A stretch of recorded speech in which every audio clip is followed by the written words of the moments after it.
앞서 대국민 토론회를 통해서 각 지역에서 올라오신 분들의 의견을 들어봤는데요.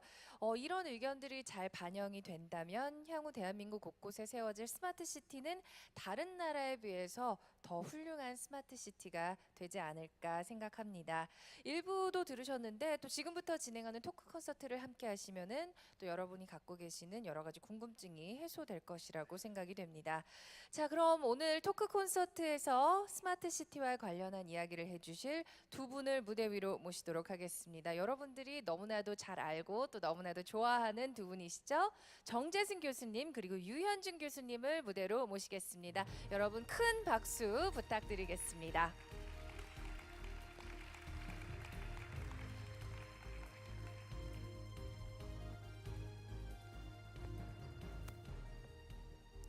자, 먼저 두 분 간단하게 인사부터 부탁드릴게요. 네, 안녕하세요. 정재승입니다. 반갑습니다. 네. 네, 안녕하세요. 유현준입니다.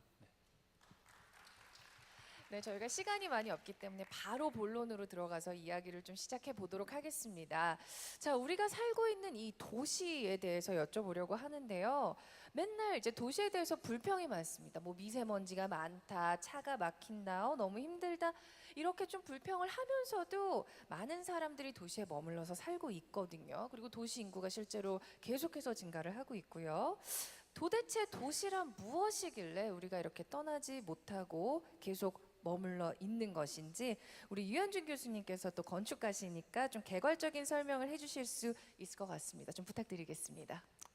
일단 여러 가지 부분을 도시에서 만족이 되기 때문에 그런 것 같습니다. 저는 일단 기본적으로 저는 짝짓기에 대한 본능을 커버해 주는 부분이 있는 것 같아요. 더 많은 도시가 물이 좋아서 그런 거죠. 다 많은 이성들 사이에서 자기 배우자를 고를 수 있는 그런 풀도 많은 것 같고, 장사하시는 분들 입장에서 보면 자기 물건을 사줄 사람들이 많은 거고, 여러 가지 경제적으로 보나 뭐 일반적인 라이프를 보든지 간에 도시에 모여 사는 것들이 훨씬 이익이 많기 때문에 인류 역사를 보시면은 항상 그 시대에서 그 시대를 장악했던 국가들을 보면은 그 시대에서 가장 고밀화된 도시를 가지고 있었던 국가들이에요. 로마가 그랬고, 뭐 파리도 그렇고, 런던도 그렇고, 뉴욕도 그렇고. 그렇기 때문에 그런 부분들이 아무래도 사람이 모여 살았을 때 여러 가지 이익들이 있기 때문에 모인다고 저는 생각을 합니다. 자, 근데 모여 살게 되면 또 많은 사람들이 모여 살게 되면 그만큼 문제점들도 많이 생길 수밖에 없잖아요. 그 유엔에 의하면은 2050년까지 전 세계 도시 인구가 66% 이상 증가할 것으로 전망을 했는데 자, 문제점이 더 많아질 것 같아서 일단 한숨부터 나오긴 하지만 자, 정재승 교수님께서는 스마트시티 시범도시인 세종 5-1 생활권의 마스터 플래너로 지금 도시의 문제점을 누구보다도 더 많이 연구를 하셨을 것 같습니다. 어떤 것들이 있나요, 교수님? 그 도시가 이제 창조적인 엔진, 아까 이제 유 교수님 말씀하신 것처럼 경제 성장을 굉장히 추동하고 너무 많은 기회들이 있고 인프라가 잘 갖춰져 있고 뭐 원하는 걸 다 얻을 수 있는 거잖아요. 그게 이성이든 아니면 일자리든 그리고 내가 뭔가를 하고 싶은 기회든. 네. 근데 그렇게 해서 사람이 너무 많이 몰리다 보니까 지구 전체 면적의 거의 2%도 안 되는 곳에 거의 70% 가까운 사람들이 모일 예정이고 또 리소스의 80% 이상을 도시가 사용해요. 그러다 보니 그런 리소스를 생산하는 곳과 소비하는 곳이 굉장히 떨어져서 생기는 너무나 큰 문제들이 있는 거죠. 그 도시 안에서도 그렇게 생산의 동력으로 작동하다 보니 너무 많은 에너지를 사용하고 폐기물들, 쓰레기들을 내보내고 또 그 안에서 교통체증은 너무 심해지고, 그래서 지금 현재 뭐 도시를 문명을 담아내는 그릇이라고 우리가 해석해 보자면 과연 이 문명이 계속 유지될 수 있느냐, 이렇게 대도시에 계속 모이면 인간이 만들어내고 있는 문명은 지속 가능한가, 이거에 대해서 되게 근본적인 질문을 던질 때가 아닌가. 그리고 그 질문에 그래도 사람 중심으로 생각하고 또 외형을 크게 바꾸지 않더라도 테크놀로지를 통해서 그 도시 문제를 좀 해결해 보는 그런 아이디어 중에 하나가 이제 스마트 시티인 거고요. 그런 좋은 취지에서 저도 참여를 하게 됐고요.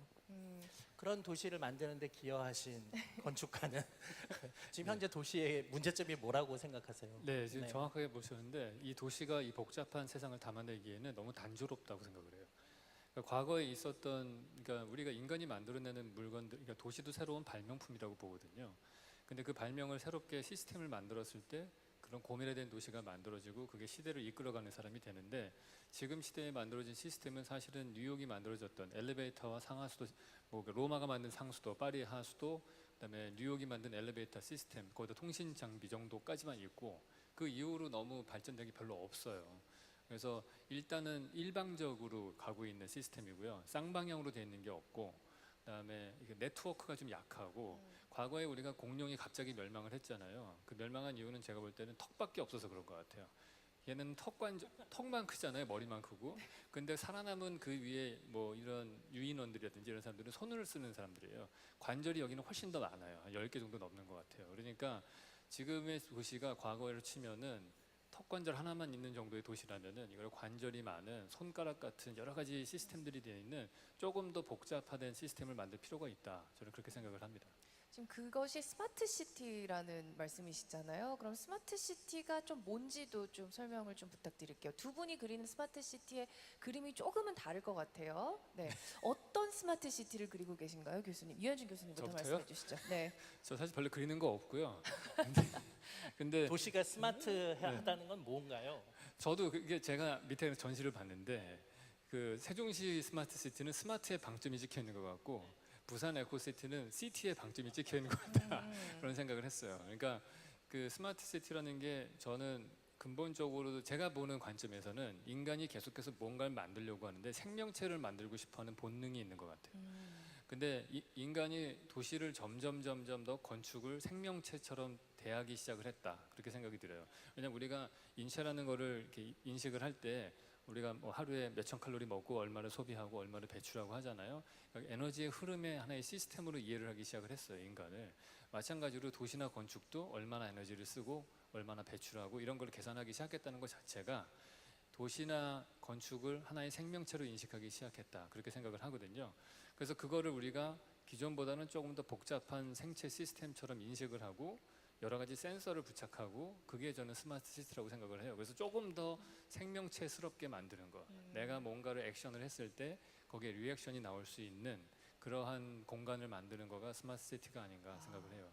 액션과 리액션. 요즘에는 지금 사실 도시는 이제 뭐 내가 액션을 하면은 보통 이렇게 빵빵 이런 리액션을 주로 오는데, 이제 나에게 필요한 리액션을 도시가 알아서 스마트하게 해주면은 지금 도시가 갖고 있는 좀 한계점들이 많이 극복이 될 것 같다는 생각이 네, 들어요. 네. 네. 정유승 교수님이 그러니까, 그리는 아유, 스마트 너무 시티. 전적으로 동의하고요. 그러니까 지금까지 뭐 예를 들면 유시티만 정도가 이제 만들고 싶은 비전이 말씀하신 대로 마치 인체처럼 에너지를 효율적으로 사용하고 또 아주 최소의 비용, 코스트를 만들어내고 그러면서 좀 더 유기적인 형태를 띠게 만들었다면 이제 거기에 그 생명체의 정점은 이제 뇌를 얹어 넣는 거니까 아, 뇌과학자신 우리 뇌를 정재승 교수님. 네. 뇌를 얹어서 그 도시가 행복을 추구하고 좀 더 안락한 삶을 살 수 있도록 시스템을 좀 효율화하는 것, 그 행복을 위한 시스템을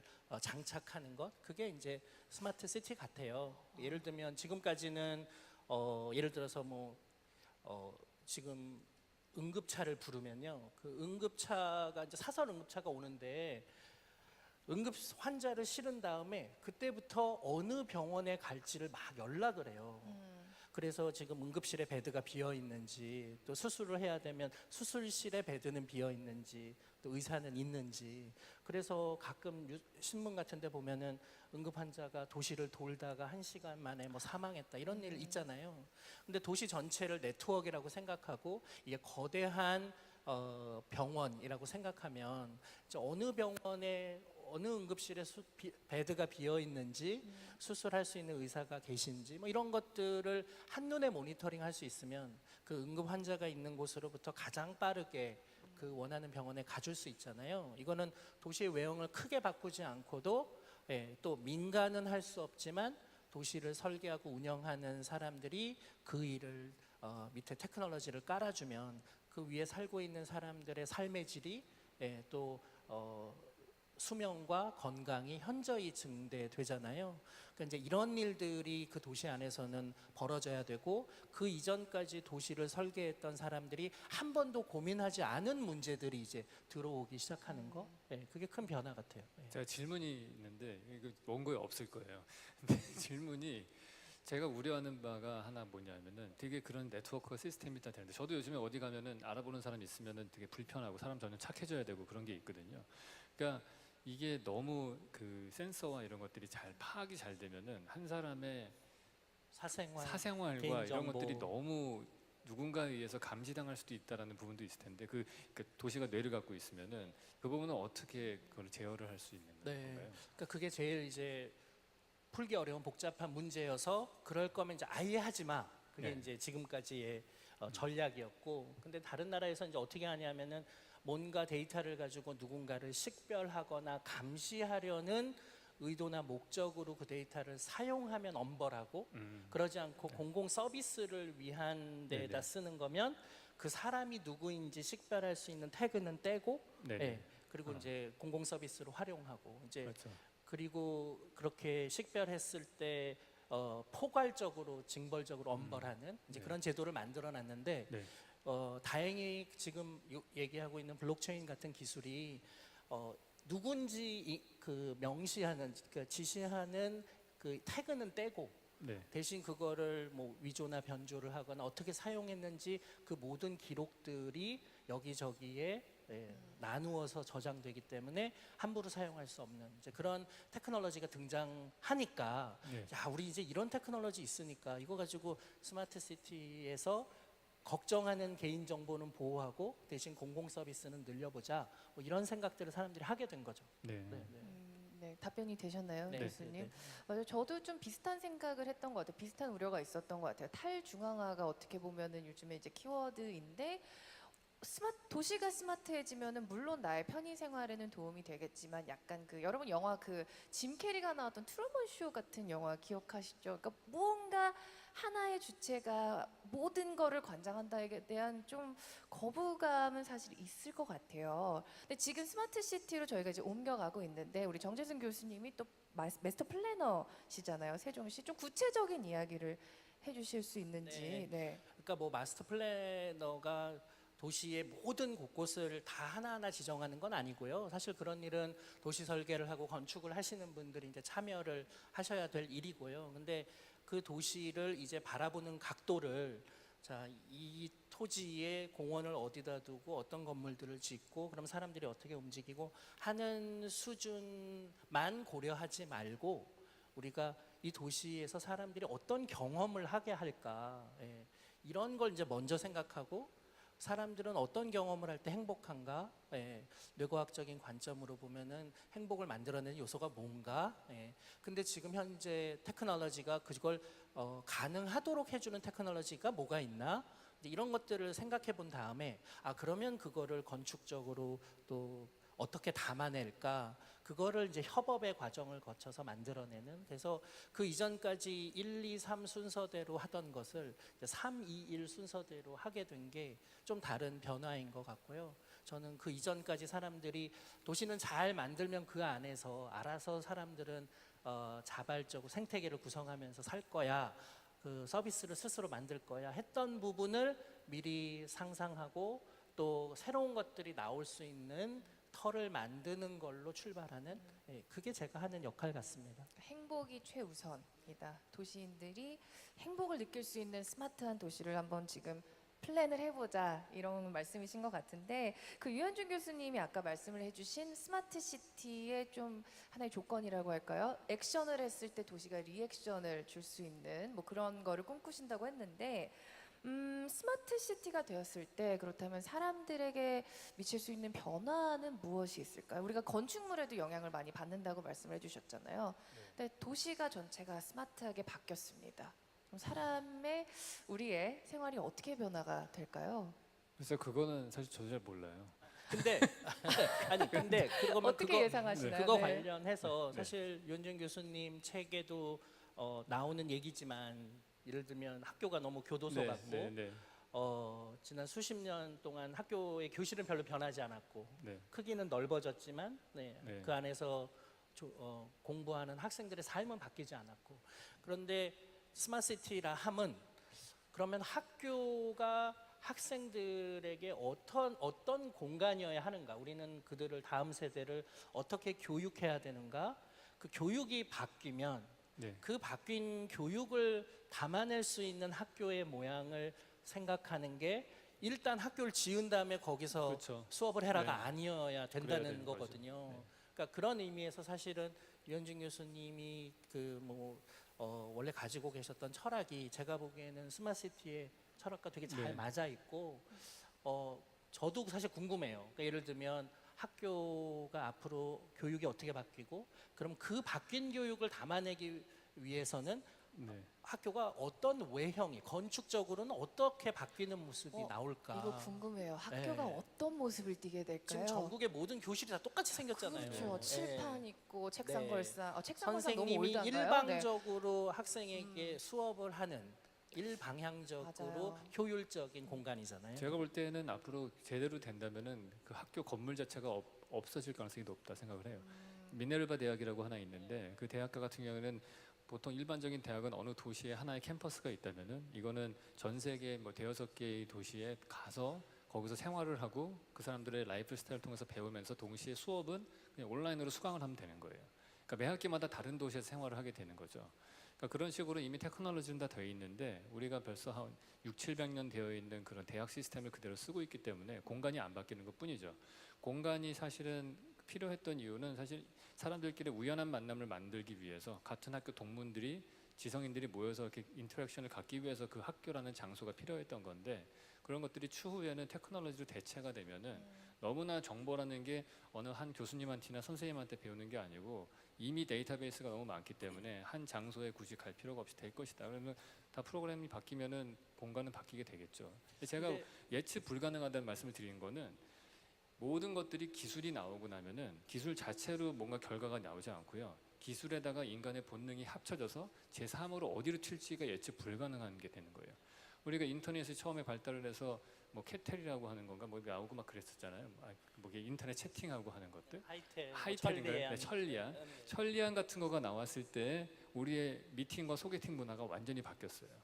그러니까 그런 것들이 예측하지 못하는 이해가 쪽으로 굉장히 빨리 확 되네요. 네, 그러니까 예측 불가능한 아웃풋이 나오는 거라서 저도 사실은 그게 궁금하기도 하고 뭐라고 섣불리 제가 이럴 것이다라고 말씀드리기가 뭐한.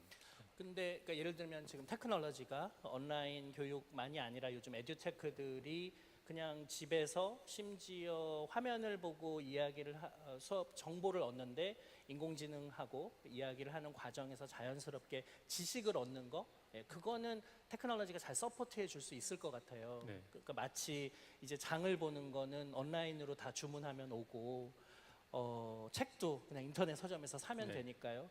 그럼 이제 서점은 어떤 장소로서의 기능을 할 것이냐, 네. 마트는 어떤 기능을 할 것이냐를 우리가 완전히 다르게 정의해야 되는 것처럼 그러니까 다시 말하면 이제는 물건을 파는 공간이 아니니까 그럼에도 불구하고 사람들은 디지털로만 살 수는 없으니 그 아날로그의 그 공간을 그 안에서 경험을 체험을 이제 도시가 우리로 하여금 균형을 잡고 있도록 해줘야 되니까 그럼 이제 아이들에게 진짜 필요한 건 지식을 머릿속에 집어넣는 건 테크놀로지가 도와준다면 그럼 그들의 사회성을 키우고 그렇죠. 네. 그들이 모여서 서로 다른 서로의 생각들을 논쟁하기도 하고 토론하기도 하고 함께 협업을 통해 뭘 만들어 보기도 하고 이런 것들이 이제 학교 교육 안으로 들어가고 지식 습득의 장소가 아니라 사람과 함께 사는 걸 배우는 곳이 돼야 될 텐데 그럼 지금의 교실은 사실은 그러기에 적절하지 않은 거죠. 그러니까 제가 볼 때는 아까 교수님 말씀하신 대로 교수님이 지금 스마트 시티를 만들고 싶은 거는 하나의 플랫폼을 만들고 싶은 거잖아요. 많은 것들이 일어날 수 있는 것들을.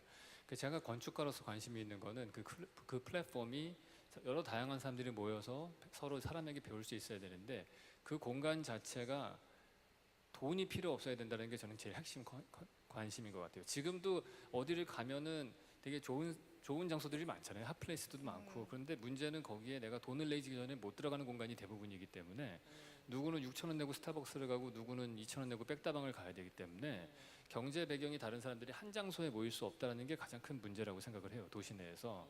그러니까 스마트 시티가 만들어지면은 그 많은 테크놀로지 혜택들을 어떻게 하면은 아무런 돈 없이 공짜로 머무르고 사용할 수 있는 그런 장소가 제공될 수 있느냐. 네. 그게 제가 볼 때는 그 사회적 문제를 봤을 때는 큰 핵심이라고 생각을 해요.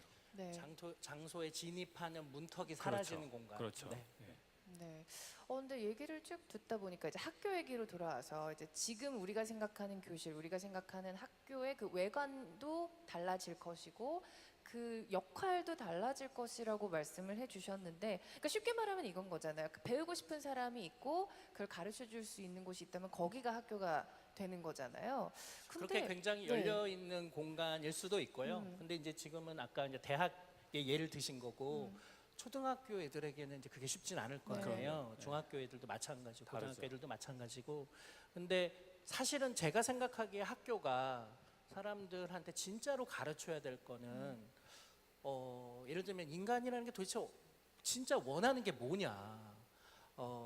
각 시대별로 가장 해결해야 될 문제는 뭐냐. 이런 굉장히 인문사회과학적인 그런 학문적인 바탕으로 그런 질문들을 생각해내고, 그렇게 생각해낸 아이디어를 애들이 실제로 뭘 만들 수 있고, 그렇게 만든 거를 굉장히 아티스틱하게 아주 편리하게 사용하게 디자인도 하고, 사실 이런 거 사실 가르쳐 줘야 되거든요. 네. 근데 그 세 가지가 우리나라 학교가 전혀 안 가르쳐 주고 있는 거예요. 네. 네. 물어보면 대답할 수 있으나 아무것도 못 만드는. 네. 혹시 여기 교육부에서 오신 분들은 안 계신지? 네. 그러니까 그런 걸 하려면요, 혼자 옆에 있는 애랑 경쟁해서 내가 얘보다 1.2배 똑똑한 거를 드러내고 증명해야 되는 방식으로는 한 6명이 모여가지고 근사한 거 하나를 만들어내는 일 자체가 안 돼요. 네. 그러니까 생각해낸 걸 뚝딱뚝딱 만들 수 있는 공간도 필요하고, 서로 협업을 하고 논쟁을 하고 토론을 하고, 선생님에게만 배우는 게 아니라 옆에 친구로부터 배우기도 하고 서로 다른 생각을 만들어내기도 하고 하나의 목적을 위해서 함께 노력하기도 네. 하고. 근데 이런 걸 담아내는 굉장히 플렉서블한 공간, 이게 이제 학교의 모습이 될 텐데. 네, 그리고 그 학교가 스마트 시티 안에 네, 안에 있어야 있겠죠. 돼요. 그래서 세종 스마트시티의 학교는 유현준 교수님께 디자인을 부탁해야 되지 않을까 생각하고 있습니다. 뭐 네, 지금 감사합니다. 바로 악수하시죠. 그렇게 커미션을 줄 수 있는 위치가 아니지. 근데. 네. 마음이 그렇다는 거지 권한은 없습니다. 네, 네. 자, 여기 관계자분들 듣고 계실 거라고 믿습니다. 근데 그 생각은 들어요. 사실 스마트해지면은 좋겠지만 또 요즘 안 그래도 스마트폰에 모든 게 좀 인공지능도 지금 활성화가 많이 되어 있고 스마트하게 지금 계속 살고 있는데 거기에서 또 파생되는 문제점이 살짝 외로워요. 이렇게 소통을 기계랑 하고 인간 대 인간으로 소통이 많이 줄다 보니까 좀 외로운데, 이 소통에 관한 이 부분이 또 이제 문제점이 되지 않을까, 어떻게 생각하세요? 저는 그게 진짜 심각한 문제라고 생각하는 게, 현대 사회의 테크놀로지들의 소통들이 대부분 다 텔레커뮤니케이션, SNS를 통해서 움직이기 네. 때문에 그 소통이라고 하는데 실제로는 끼리끼리 모이는 소통들이 많아요. 그러니까 다른 사람들을 만날 수 있는 소통의 장이 돼야 되는데 의외로 이게 SNS를 쓸수록 자기랑 똑같은 생각들끼리만 만나고 다른 생각들은 페이스북 친구 끊어버리고 지구 반대편에 자기랑 똑같은 말하는 사람들이랑만 만나고, 거의 그 맨날 정치가들 하는 얘기처럼 자기 얘기해놓고 국민의 뜻이라고 우기는 사람들 있잖아요. 그런 것 마냥 자기 생각이 정체의 뜻이라고 착각하는 사람들이 많아서 저는 스마트시티에서는 소통의 관점을 어떻게 하면 다른 사람들을 만날 수 있게 해줄 것인가. 근데 지금의 우리가 쓰는 많은 알고리즘 자체도 비슷한 취미들끼리 뭐 이런 것들을 비슷한 사람들끼리만 모으다 보니까 좀 약간 우려스러운 부분이 있어요, 저는. 네. 네, 정재승 교수님은 네, 어떻게 생각하시나요? 이걸 어떻게 스마트 시티가 그럼 극복을 할 수 있을까요? 네. 스마트시티의 성장에 가장 중요한 게요, 시민의 참여예요. 그러니까 다시 말하면 우리 도시를 그냥 다 지어둔 곳에 내가 돈을 내고 들어가서, 아니 내가 이 정도 돈을 냈는데 왜 도시가 나한테 이런 서비스밖에 안 해줘? 라고 투덜대는 시민이 아니라 되게 이 도시의 문제가 뭔지를 생각해보고 함께 해결할 수 있는 그런 시스템을 우리가 현대 도시로 오면서 한 번도 고려하지 않았던 그런 이제 익명의 도시에 살고 있는 사람들이 그동안 고려하지 않았던 방식의 도시의 삶을 사실은 좀 제공해 주려고 하는 거거든요. 그래서 도시 문제를 참여해서 문제를 함께 해결할 수 있는 그런 리빙 랩 같은 것들이 이제 이 안에 들어오기도 하고요. 그래서 내 도시의 문제를 누구보다도 걱정하는 사람들이 모여서 살아야 사실은 행복한 거죠. 예, 문제도 해결되고요. 그 다음에 아까 말씀드린 것처럼 도시에 살고 있는 사람들이 그 익명성에 숨어서 다들 외롭거든요. 예. 근데 사실 나와서 좀 걷고 그 도시에서 여러 가지 그 몸으로 부대끼는 경험들을 할 수 있는 공간이어야 되기 때문에 오히려 테헤란로처럼 막 자동차 중심으로 도로를 만들고 걸어 다니면 되게 내가 썰렁하고 외로워 보이고 더 마천루들이 옆에 있으면 네, 그 공간들은 나도 다 자동차로만 이동하고 싶거든요. 그러면 그 거리는 다 삭제되는 거예요. 나한테는 출발지와 목적지만 남아있는 게 되고요.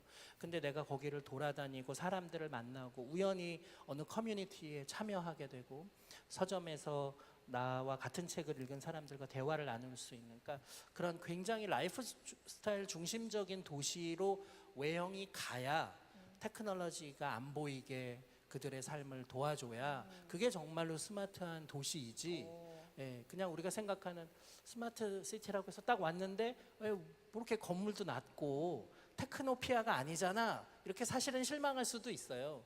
근데 어쩌면 그게 더 미래에 우리의 삶을 보듬는 미래형 도시가 아닌가 저는 생각합니다. 저는 미래 도시, 뭐 스마트 도시 하면은 사실 생각했던 이미지가 엄청 높은 건물들도 많고 다 왠지 모르겠는데 다 왠지 둥근 공간들이 많을 것 같고, 모노레일이 돌고 그리고 뭐 이렇게 이상 백팩 같은 거 매면 날아다닐 것 같고 뭐 이런 모습을 상상했는데 그런 외관이 아닐 수도 있겠네요. 교수님. 1950년대 사람이 상상하던 미래 도시. 그럼 어떤 외관이 될까요, 우리 유현진 교수님? 됩니까? 어떤 모습이 네, 어떤 외관이어야 되는지 네. 지금 건축가를 만날 때마다 계속 물어보고 있습니다. 지금도 네, 한번 네. 들어보겠어요. 어떤 네, 외관이어야 어떤 외관이어야 될까요? 됩니까? 현재 제가 볼 때는 그것도 아무도 몰라요. 네. 근데 제가 볼 때는 이런 그게, 분에게 맡길 수는 없다는 게 마스터 플래너로서의 생각이 드네요. 네. 네. 그게 결국에는 건축 외관이라고 하는 거는 그 당시에 가지고 있었던 기후적인 문제와 그다음 사용 가능한 기술, 유통 수단, 그다음에 뭐 이런 것들이 합쳐졌을 때 형태가 나오게 돼 있거든요. 그리고 느닷없이 갑자기 새로운 기계가 발명돼서 바꿀 수도 있어요. 그러니까 예를 들어서 뭐 강철의 대량 생산과 엘리베이터가 있었기 때문에 3, 40층짜리 빌딩이 만들어졌잖아요. 그러니까 그 전에 엘리베이터가 없기 전에는 불가능했던 얘기거든요. 그게. 그래서 새로운 어떤 기계가 나올 수도 있는 거고 지금 제일 그 변수로 작용하는 거가 3D 프린터이기 때문에 3D 프린터가 기존에 있었던 건축의 제작 방식을 다 바꾸기 때문에 사실 형태가 뭐 어떤 형태로 나올지를 예측하기는 사실은 좀 어렵다. 어떤 용도에 의해서 그 공간 안에서 생활하다가 네. 갑자기 또 용도가 바뀌면 쉽게 허물고 또 새로운 공간이 되기도 하고. 근데 그 부수고 하게 되면 쓰레기가 많이 나오기 때문에 그럴 네. 것 같지는 않고요. 네. 이게 그냥 뉴트럴한 플랫폼을 만들 가능성이 많다고 생각을 해요. 그러니까 다용도의 열린 네, 공간. 다용도의 열린 공간도에서 점점 그런 쪽으로 약간 네. 진행되고 있고 공간의 경계가 점점 허물어지고 있고 그런 쪽으로 가서 거기에 조금만 인풋을 가하면 얼마든지 가변이 확 될 수, 트랜스포메이션이 될 수 있는 공간으로 갈 것이다. 왜냐하면 공간이라는 거가 지금 예전에 우리가 화장실은 화장실이었고 사무실은 사무실이었는데 요즘에는 화장실에 가서 핸드폰으로 사무실 전화를 업무를 볼 수가 있잖아요. 그러면 하나의 공간이 두 가지 의미를 가진단 말이에요.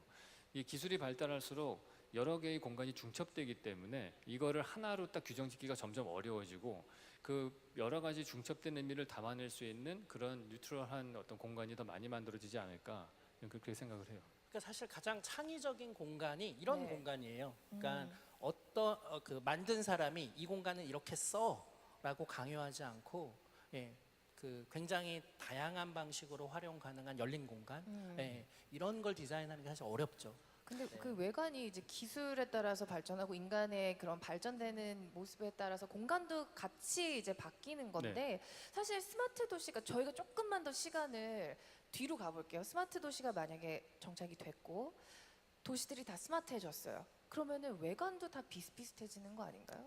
저는 그렇게 보진 않고요. 그렇지 않아요? 네, 오히려 더 다양해질 수 있다고 보고 더 다양해질 수 있어요? 제가 네. 사실은 제일 기대하고 있는 과학자분들에게 빨리 만들어줬으면 하고 바라는 거는 자율주행이에요. 네. 자율주행차가 됐을 때가 도시가 제일 많이 바뀔 거라고 생각을 해요. 왜냐하면 지난 우리나라 도시 한 60년, 보통 대부분의 현대 도시는 100년 가까이는 자동차 중심으로 움직여왔기 때문에 자동차를 위한 도로, 자동차를 위한 주차장 같은 공간이 너무 많거든요.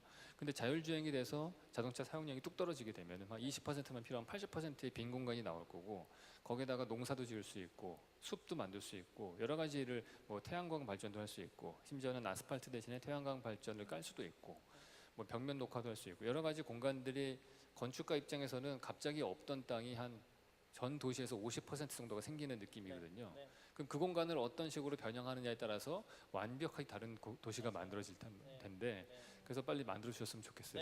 네.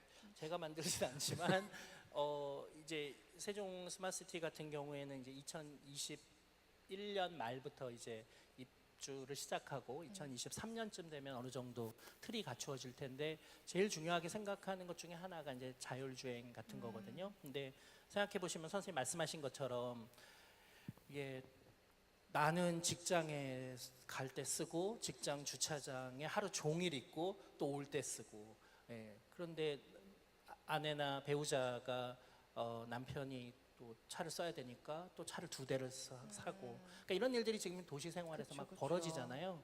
근데 한 대를 예를 들면 한 가족이 돌아가면서 쓰고, 그 매 시간 정차하지 않고 계속 차를 돌아다니게 할 수 있으면 한 10,000명 정도의 인간이 필요한 모빌리티를 그 자율주행만으로 3분의 1 정도로 떨어뜨릴 수가 있어요. 그러니까 그런 걸 생각해 보면 주차에 대해서 지금처럼 어려움을 겪지도 않을 것이고, 적은 자동차로 적은 탄소 온실가스 배출을 하면서 바뀔 건데, 그렇게 되면 도로의 상황이 일단 바뀔 테니까, 탁 보면 외형이 달라지는 부분은 사실 좀 그거겠죠. 그래서 네. 지금 세종 같은 경우에도 50km 이상 달리는 자동차 도로, 그다음에 뭐 모터 자전거라든가 아니면 1인 퍼스널 비이클이라든가 그런 게 왔다 갔다 하는 그런 한 시속 20km 정도 되는 도로, 사람들이 걷는 시속 5km 이하 도로, 이 세 개의 도로가 이 딱 보면은 외형을 쫙 형성하고 있을 거거든요. 그러면서도 거의 그게 안전하고 많이 활용되려면 그 도시 그걸 잘 설계하는 게 굉장히 인프라부터 까는 세종시한테는 너무 중요한 상황입니다. 그리고 그런 의미에서 그런 것들이 말씀하신 대로 되게 도시의 외형을 바꿔놓지 않을까 생각이 드네요. 네, 편리하고 효율적인 도시가 사실 기대가 되는데 한 가지 우려가 되는, 지금 개인적인 우려예요. 요즘에도 이제 지금 우려만 한 4개를 죄송합니다. 말했는데 좀 스마트 쉽게 시- 만들어 스마트 주셨으면 시티에는 좋겠어요. 입주 안 직관적인. 하시는 걸로. 알겠습니다. 농담인 거요? 네. 아니, 기계로 모든 거를 하면 좀 기계를 무서워해서 제가 좀 쉽게 만들어 달라고 좀 부탁을 드리고 싶었습니다. 아니 우려 말씀하세요. 그래서 네, 뭐가 그게 우려? 우려였어요. 기계가 제 말을 잘 안 들어요. 네, 그러니까 좀 쉽게 좀 만들어 달라고 부탁을 드렸던 거고요. 저희가 이제 시간이 좀 많이 없어서 좀 마지막으로 우리 유현준 교수님께서 건축가 입장에서 우리나라 스마트 시티의 발전을 위해서 좀 조언 한 말씀 부탁드릴게요. 사실 그 아까 이미 좀 다 얘기를 한 것 같은데, 이제 스마트 시티라고 하면은 스마트에 포인트를 두는 사람도 있고 시티에 포인트를 두는 사람도 있는데, 그 두 종류의 사람이 잘 협업하는 게 제일 중요하다 그렇게 생각을 해요. 정재승 교수님 같은 분하고 건축가분들하고 같이 협업을 해서 같이 하는 게 되게 중요할 것 같고요. 그리고 그거를 만들 때 항상 우리가 고려해야 되는 거는 사회적인 이슈들을 좀 생각을 했으면 좋겠다 생각이 들어요. 거기 딴 얘기가 아니고 말씀드렸던 그런 어떤 경제적인 거에 의해서 구분되는 것들, 혹은 다른 생각 가진 사람들을 가급적이면 많이 만날 수 있는 장소를 많이 만들어 주었으면 좋겠다. 그게 현재의 우리 도시 시스템 안에서는 공원이기도 하고 도서관이기도 하고 그런 거예요. 야외 공간에 머무를 수 있는 데는 공원이고 실내 공간에 머무를 수 있는 도서관인데, 제가 볼 때 스마트 시티라면은 제3의 뭔가의 새로운 장소를 만들었으면 좋겠다는 생각이 들어요. 학교라는 것도 19세기에 처음 만들어진, 산업화가 되면서 만들어진 도시, 그러니까 빌딩 타입이라면은 스마트 시티라면은 새로운 빌딩 타입이 하나 나와지지 않을까. 그런 생각을 하고요. 그런 것도 좀 만들어 줬으면 좋겠고 또 가장 빌딩은 교수님이 만드셔야 되는 거 제가 아닌가요? 할게요. 예. 근데 그 가장 제가 볼 때는 이 모든 것들의 밑바닥에는 인간의 본능에 싸워서는 안 된다. 인간의 본능을 잘 이용해서 스마트 시티를 만들어야 된다고 생각을 해요. 저는 자본주의 사회가 사회주의를 이길 수 있었던 가장 큰 원동력은 인간의 욕심이라고 생각을 하거든요. 내가 남보다 더 잘 살고 싶고 내가 내 자식한테 더 좋은 걸 먹이고 싶어하는 그 욕심이 오히려 더 원동력이 돼서 지금 더 발전한 사회를 만들었다면은 스마트 시티도 그런 인간의 본능을 잘 이해를 하고 그거를 어떤 규제나 이런 걸로 거스르지 않고 그거를 잘 이용해서 오히려 선순환시키는 쪽으로 만들었으면 좋겠다 생각을 합니다. 네, 정재승 교수님 잘 기억하고 계시죠? 알겠습니다. 네. 자, 마지막으로 우리 정재승 교수님의 말씀도 들어보고 싶은데요. 좀 저같이 스마트 시티에 대한 우려가 좀 있는 사람들을 위해서 스마트 시티에 대한 희망 메시지 한 말씀 부탁드리겠습니다. 네. 그러니까 이제 우리가 그동안 과학자들이 또 공학자들이 실험실에서 혹은 이제 기업의 작은 연구실에서 연구만 하던 것들을 이제 사람들에게 진짜 행복과 삶의 질을 주기 위해서 이제 꺼내놓는 작업. 그래서 그 이전까지 도시는 우리를 되게 수동적으로 만들었던 것 같아요. 그냥 여기서 일해, 여기서 자. 그러니까 날마다 모든 사람들이 지옥철을 경험하고 버스에 그렇게 콩나물 시루처럼 거길 왔다 갔다 하는 삶을 살면서도 한 번도 왜 우리가 이렇게 살아야 되지라고 반문하지 않고 저항하지 않고 그냥 도로에서 시간들을 쏟아버리는 일들을 해왔는데 도시를 좀 제대로 잘 지어라. 그래서 우리가 우리 아까운 시간들 아낄 수 있게 해주고 내가 내 삶을 위해서 더 많은 시간을 쓸 수 있도록 해줘라라고 도시에게 요구하는 마음이 드는 그런 도시가 저는 스마트시티 같아요. 그래서 그 이전까지 스마트시티를 경험하고 나면 와 진짜 스마트하지 않았던 도시들이 되게 문제가 많았구나 이런 거를 자각하게 되고 그 다음에 도시를 지을 때는 이제 그런 것까지도 고려하는 것이 너무 당연해지는 그래서 지금 국가 시범 도시로 그냥 하나 조그만 땅에 짓지만 그게